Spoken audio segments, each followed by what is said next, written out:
Hey, everybody. Happy Thursday. We'll give this just a couple minutes, let people see that we are live.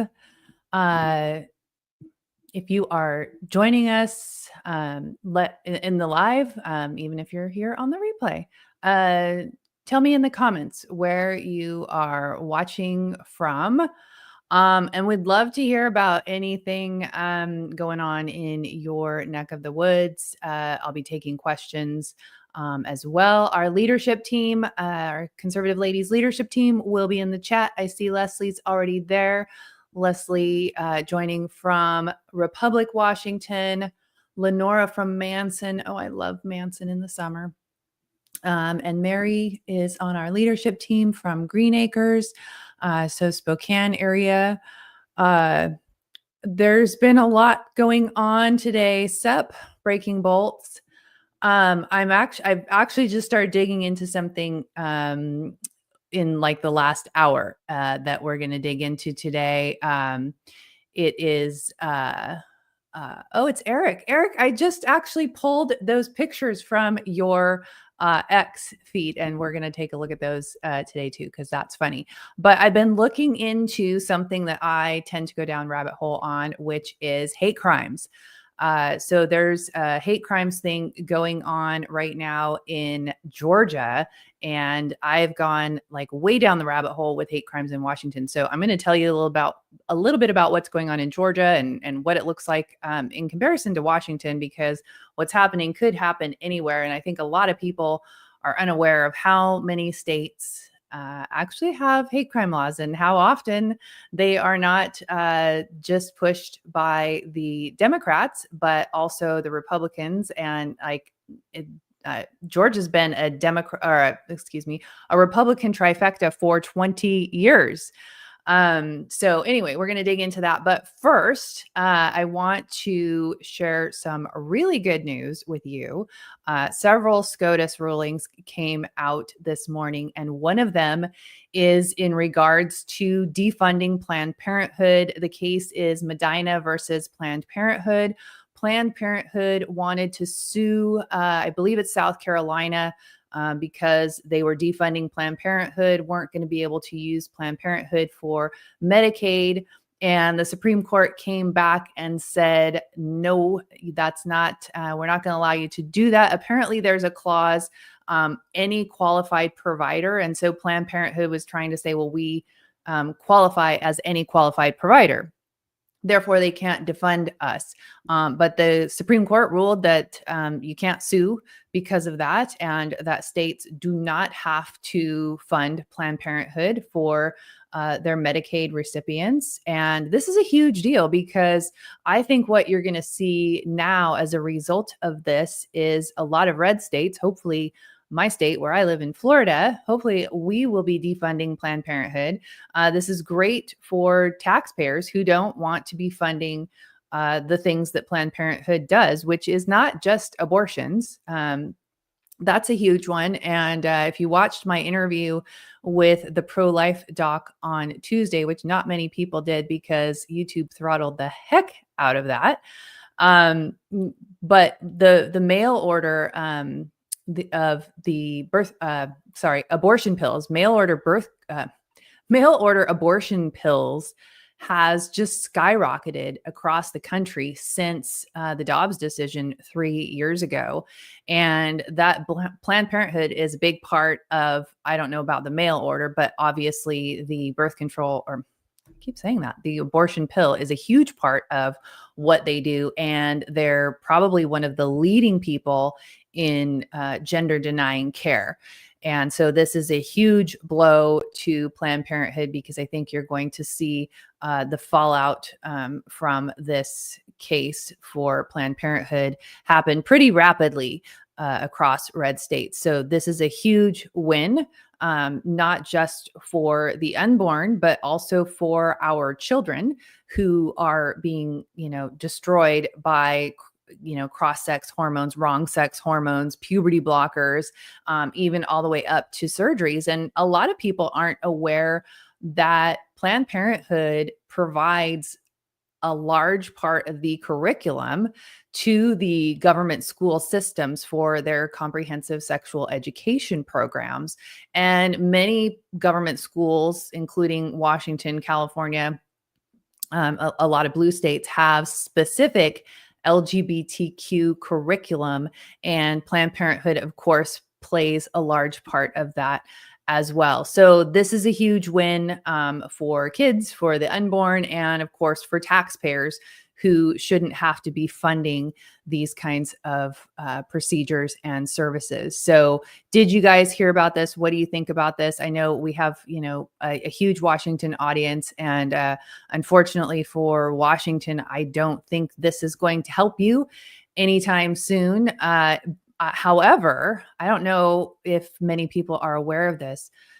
3 years ago, after the Dobbs decision, then Governor Jay Inslee pretty much doubled the abortion budget in Washington state. I forget the dollar amount off the top of my head, but he doubled it from what it was, because they were, now that this was being returned to the states, Washington was going to really have to step up and provide for people who lived in, red states that were going to have abortion bans and have some restrictions on abortions. And so at the same I might have been 2023, but they also did a stockpile of mifepristone, so the abortion pill.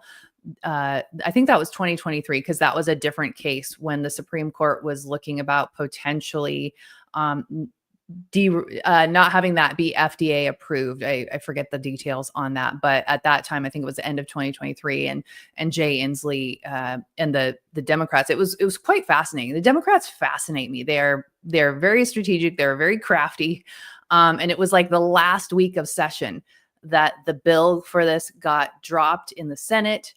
Made its way through the Senate. It's got to go through public hearings, committee hearings, and then it's got to get a vote of the Senate. And then they kicked it over to the House, where it went through the same process.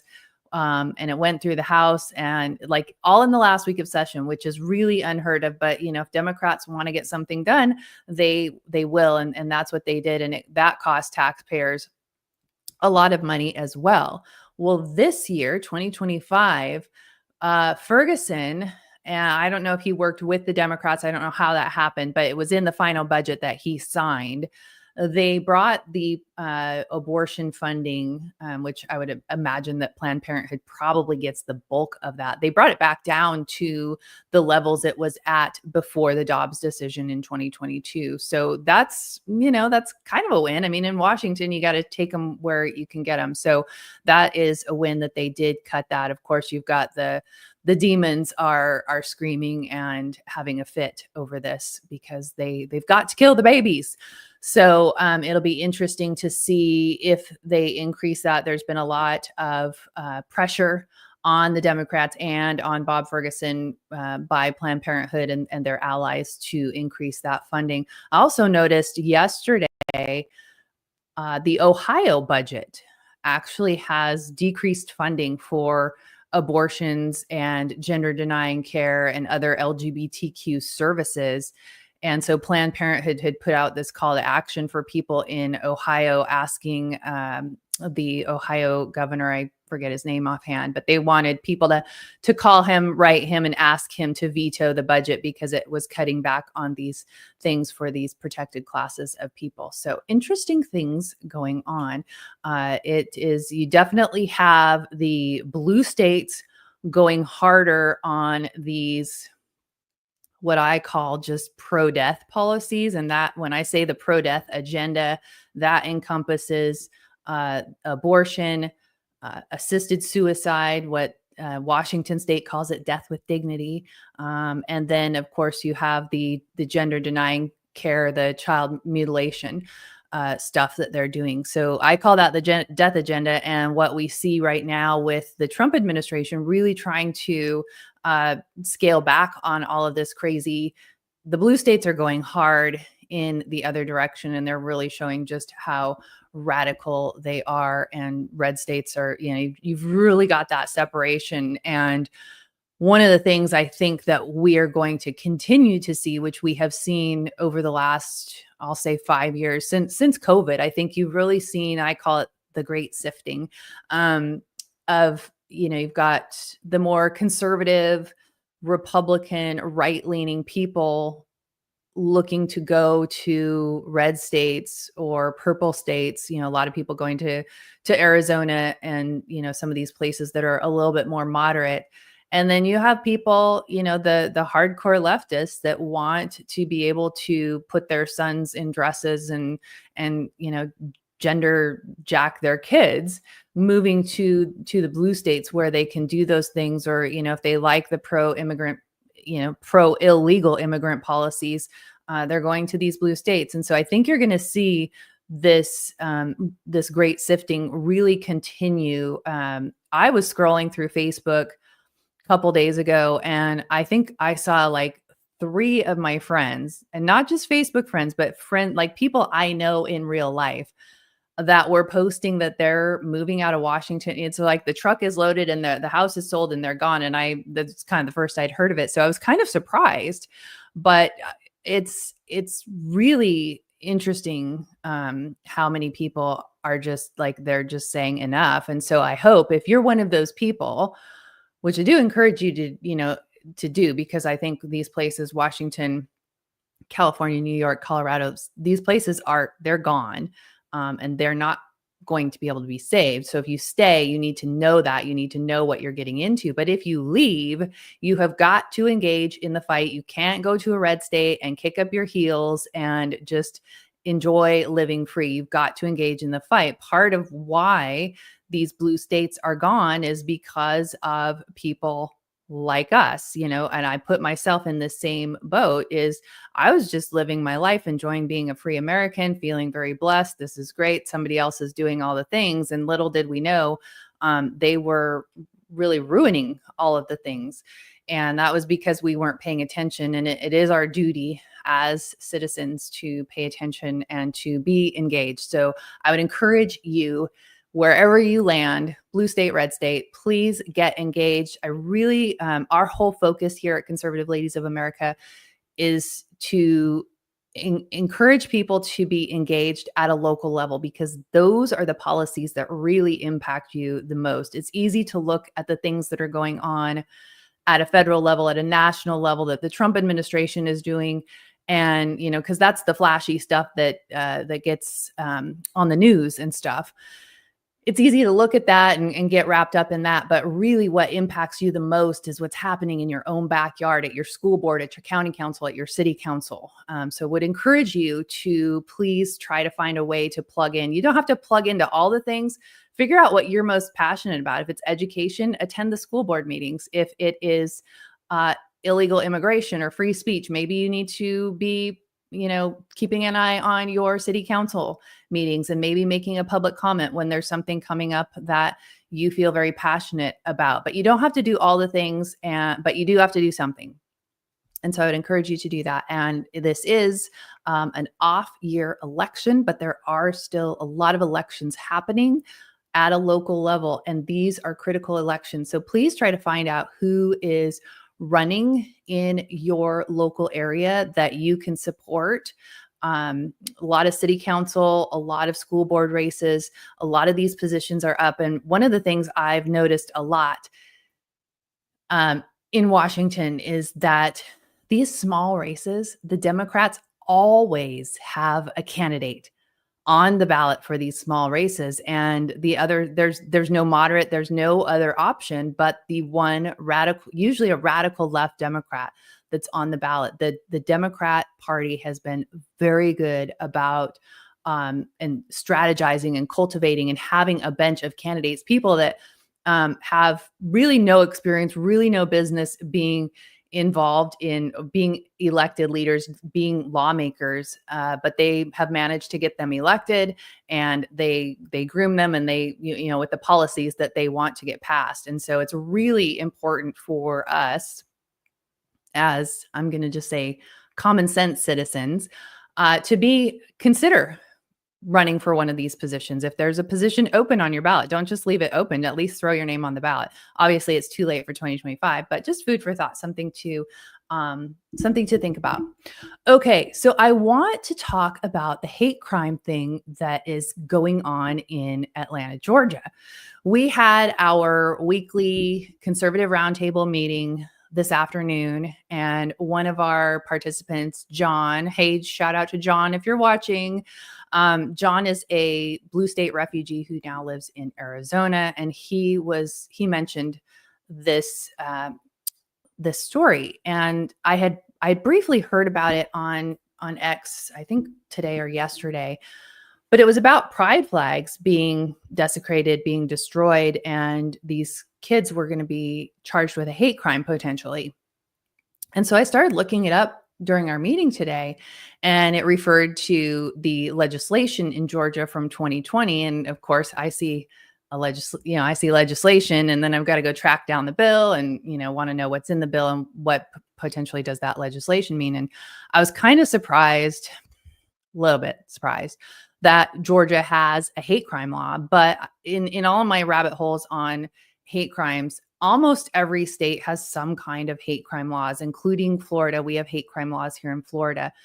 Interestingly, though, if you look at the data from the Department of Justice, the states with the, I guess, most comprehensive hate crime laws have the highest rate of hate crimes. And as they create the laws, the hate crimes come up, right? So they're not making a law in response to the hate crime. It's like the crime is meeting the law. It's very interesting. So here in Florida, where we have a significantly higher population than a state like Washington that only has 8 million, we have just a fraction of the hate crimes that they have in Washington state, which is kind of interesting when you actually look at it. So what happened was there were four males. I believe 3 of them were adults and 1 was a juvenile, but I've seen different reports that show that 3 of them were juveniles and 1's an adult. So I'm not really sure on that. I didn't have time to dig into those details. So would encourage you, if you want to know the specifics on that, you can go look it up. I saw they were arrested, but I don't see that they have been yet charged with a hate crime. They could be charged with a hate crime. So I go down the rabbit hole. In 2020, Georgia passes a law, gets signed by the Republican governor for hate crimes. And I'm curious, how does the Georgia law compare to the Washington state law? Because Washington state has had a hate crime law on the books. You can go back to 1989 to when they first started kind of this hate crime policy, or, civil rights kind of thing, non-discrimination. And then it started ramping up in 2019 they created a hate crime advisory council. And this had bipartisan support in Washington legislature. A lot of Republicans were on board with this, including the Republicans in leadership positions in both the House and the Senate. And then in, I think it was 2021 or 2022, the advisory group reports to the legislature, and then the legislature passes another bill for the hate crime laws. And then this year, 2025, Washington passed House Bill 1052 that expanded on the hate crime laws. And so I've gone down the rabbit hole on this for a long time. California and Oregon have similar laws to Washington. You might also know that Washington has a hate crimes hotline that is going to kick off next week on July 1st. Will be the pilot program launching in 3 counties. I believe it's King. It's King or Pierce. It's either King or Pierce, Spokane and Clark County. So they'll have a pilot program in those 3 counties, and then the full program, I believe, launches January 1st of 2027. So I was curious, what would happen if this same crime were committed in Washington? What could they potentially be charged with? What does it look like in Georgia, and what would it look like in Washington? So what happened was these guys allegedly took these flags from a business that's in Atlanta, and then they took them to this crosswalk.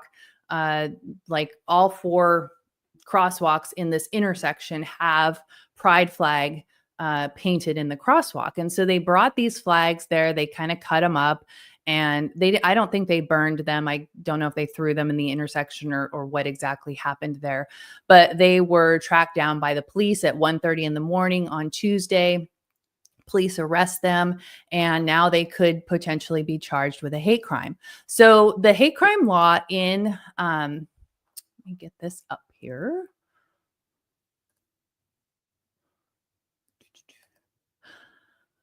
Okay, so Georgia's hate crime law is House Bill 426, and as I said, it was passed in 2020. Now, just kind of want to look at kind of the comparison of these two. In Georgia, hate crimes are sentence enhancements to existing crimes. But in Washington, hate crimes are distinct and they are a Class C felony. So they don't have to be attached to another crime as they do in Georgia. In Georgia, it applies when a crime is committed with bias motivation against protected classes. And so what is bias motivation, right? Is that's always up to perception of the individual, which is really difficult with, charging crimes, we would think. The Georgia hate crime covers both misdemeanors and felonies, but it does not define a standalone hate crime offense. Washington does. And Washington's law applies when a person maliciously and intentionally assaults, damages property, or threatens a specific person or group. We're talking about things like burning a cross, placing a noose, and it creates a legal inference of bias intent. Again, intent, perception, you have all these sort of vague words. I want to play for you a video of, this was from January of this year, as House Bill 1052 was going through the Washington State Legislature. This is in the House. I forget which committee it is. Maybe Eric, if Eric's still on, maybe he knows.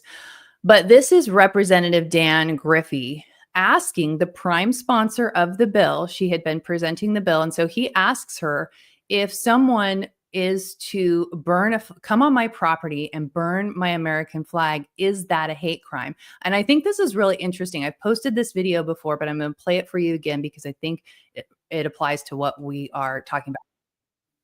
You're bringing the bill forward. So let me ask you a question. If somebody comes onto my property, which they've done before, taken my American flag and burned my American flag in front of me, could that be under this bill? Could that, in your estimation of how the bill could be implemented, would that be considered a hate crime? Boy, I'm not in, you know better than I do. You could probably tell me whether that's a hate crime or not. Would you believe that to be a hate crime as the maker or sponsor of the bill? Having been an insurance agent, I can tell you that's absolutely a trespass and destruction of someone's property. As to whether that's a hate crime or not, I would guess that is more of a desecration of a flag, whether it's an American flag or any other flag, but I don't know whether it rises to hate crimes. Follow up? Yes, please, go ahead. Yeah, so I have strong felt beliefs, and it hurts bad when somebody does that. By the definition and what we've seen in this bill, I think that would fit in my group. In my thought process, I would ask that maybe you think a little deeper about that and see if that might be something that could be elevated to hate crime. Thank you. So it's interesting that she can't come out and say that that would be a hate crime. I think we can all say that if he had used a pride flag or a Palestine flag or something like that, one of their, transgender flag, name your woke flag, I think her answer would have been very different. And I think this is very telling. For her to say, you would know better than me, this was her bill. And she points it back to him. So I think that is a great demonstration of exactly what the agenda is here and who the people that are targeted by these hate crime laws are. So in the situation in Georgia, if these people are charged with a hate crime, they could be, if they're charged with a misdemeanor, it could be 6 to 12 months in jail with a fine of up to $5,000. If they're charged with a felony, could be up to 2 years in jail and a $5,000 penalty. The penalty would be added on top of the original sentence. So remember, I said that the hate crime is tacked onto a different crime charge. So it's not a standalone. So they're tacking this on. So let's say they get 5 years for whatever. So then it would be a total of, up to 7 years, I guess.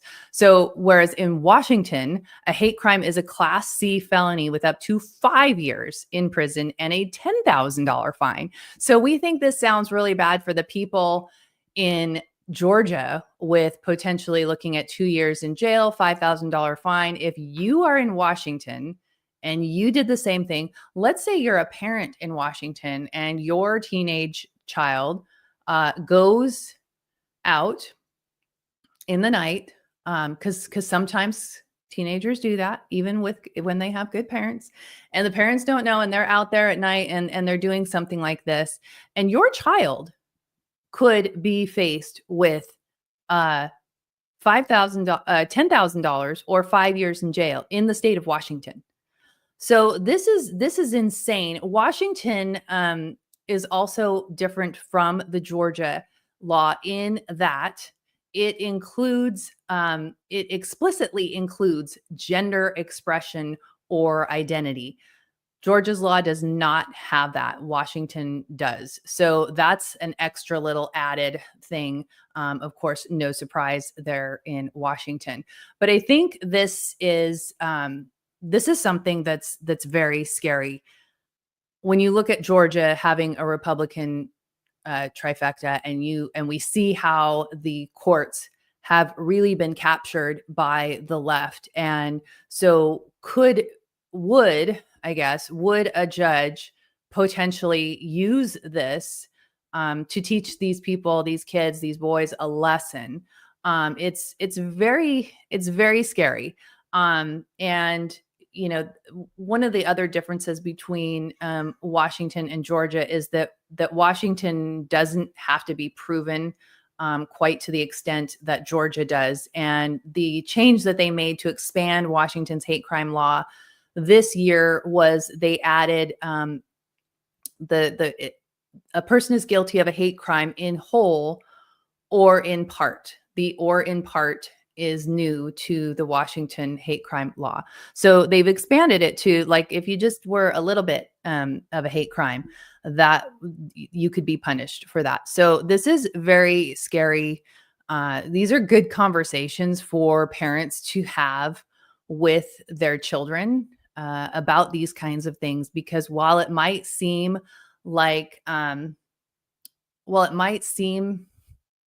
really petty and silly to us, because we see the left, committing hate crimes all the time. Look at all the rioting that's been going on the left coast. They're destroying buildings. They're destroying American flags. They're destroying cars. So much hate crime going on by the left, but they don't do anything about it. And so this is very much a politically motivated thing. And I think when you look back to the 60s, when the federal hate crime laws were established, it was with much different intentions than what we have going on today. I think it was really about not discriminating against people because of their skin color. And there was a lot of discrimination against, Black people during that time. And it was a really big problem. I don't think that, for the most part, that a lot of people on the sane side of things, when they're voting for these policies, I think they do it because they feel like it's the right thing to do. It's the kind thing and compassionate thing to do. But these laws are getting abused by the left and by the justice system that's been captured by the left and by these activist judges. So I'll be following this story because I'm really curious what's going to happen in this case with these four males. I think 3. I don't know the ages, but I'll be following this case. I do know it's 4 males in Atlanta, and I'll be curious to see what happens with their charging. Okay. I told you I told Eric, at least at the beginning of this, that I had some funny pictures to share with you that Eric had just posted on X before I went live. And I thought this is so Washington. So they are groundbreaking on, I think it's Seattle Memorial Stadium. And I guess they're building a new stadium. And it's just so perfect Washington, because here they have, like, somebody has dumped dirt on the field so that they can do this photo op for the groundbreaking and have their little shovels go into the dirt. So they're not actually digging in the dirt. The dirt is placed on top of the AstroTurf, or I think that's AstroTurf. I don't think it's actual grass. But Eric zoomed in on it, which is really the funny part. And it's like the perfect illustration of diversity, equity, inclusion, and teamwork just gone wrong. It is such a perfect picture of wastefulness. I mean, like, think of all the different ways resources have been wasted on this particular photo. And it just, it's so indicative of really Washington government in so many ways. And, two people have to hold the shovel. They're not even going to be able to, like, pull up any dirt with that kind of leverage. Just funny. So that's Washington. Sorry for my Washington friends. I'm looking in the chat to see if there are any questions.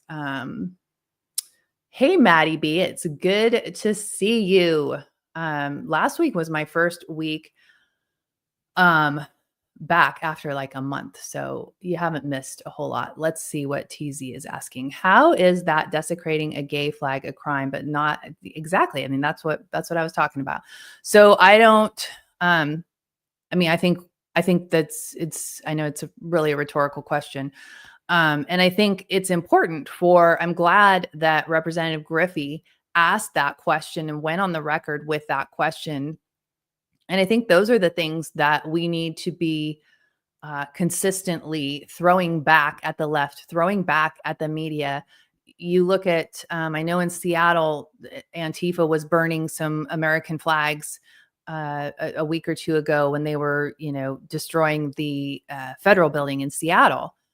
Well, why are they not doing the hate crime law on those guys? Like, why is that okay? And of course, it's a rhetorical question, and we know the answer. But this is just how crazy things have gotten, and this is why I think it's just really important for us to have conversations with people around us and show them this hypocrisy. Show them, how the pride flag is protected and all this LGBTQ stuff is protected, but anything that is patriotic and American is really vilified. And I think in states like Washington and California, probably throw Oregon into the mix with this, with the hate crime reporting lines, and California and Oregon are one step ahead of Washington here. They've already got this reporting line in effect. And in fact, California has a piece of legislation that could still get passed this year that would create a media campaign for hate crimes, which would go on, like think commercials on TV and social media posts and things like that. And they would bring together a work group that would be appointed by the governor, and they would have closed meetings. So in the bill, I did a video on this a couple months back, but in the bill, it actually says that this committee of people that would be coming up with this campaign and running this campaign, they would not have to be responsible to the public records. And these are closed meetings, so that you couldn't file a public records request to find out what they're talking about. That's really scary. And I can see Washington going in that same direction. All these blue states are all, birds of a feather. They're all doing the same thing, copying each other, and really doubling down on their anti-America policies. I mean, the TDS is so bad with these blue states, and it's really sad because it's hurting the good citizens that live in these states, and it just makes me sad, especially, you know, Washington. I'm born and raised, spent 48 years in Washington, and it's sad to see what it has become and how these people are really ruining it. So again, if you do go to from a blue state to a red state, please engage and get active. And if you need some ideas, need to know how to plug in, we have a couple of different ways you can do that. I mean, you can email our team anytime, info@conservativeladiesofamerica.com, and we'll try to, you know, let us know where you're at and what you're kind of looking to do, and we can help you figure things out. We also have a weekly, we call it the Conservative Roundtable, CRT. And yes, we did that on purpose. It's every Thursday at noon Pacific, 3 p.m. Eastern. And it's just a casual Zoom meeting for citizens to come together and collaborate and chat about what's going on in their area. And if they have questions, you know, need help with something or need some extra manpower behind, you know, an initiative that they're trying to accomplish or something, that's what that's for. So you're welcome to come and join us. You can get the Zoom link off of our website, conservativeladiesofamerica.com, or you can just, if you shoot me an email, I don't have the Zoom link handy right now, otherwise I'd post it in the chat. But if you send me an email, I will send you the Zoom link, julie@conservativeladiesofamerica.com. Again, that's every Thursday. And then we're also doing, this is kind of on a different line, but we just kicked off our first Parent Power Hour, which is a Zoom meeting to help parents who are wanting to homeschool or starting to homeschool, or even veteran homeschoolers, just trying to do our part, as you know, small or significant as it may be, to help parents pull their kids out of the government schools, because it really doesn't matter if you are in a blue state or a red state. The government schools are really not a good place to send your kids. Homeschool is best, and we do believe that we will save America by homeschooling the children. So on that note, I hope you all have a great weekend. Hope you have something fun to do. Next weekend is 4th of July. So as of right now, I'm planning to be here on July 3rd at 5 p.m. Eastern, 2 p.m. Pacific. And we can celebrate America together next Thursday before we kick off for a holiday weekend. So have a great weekend, you guys, and I will see you next week.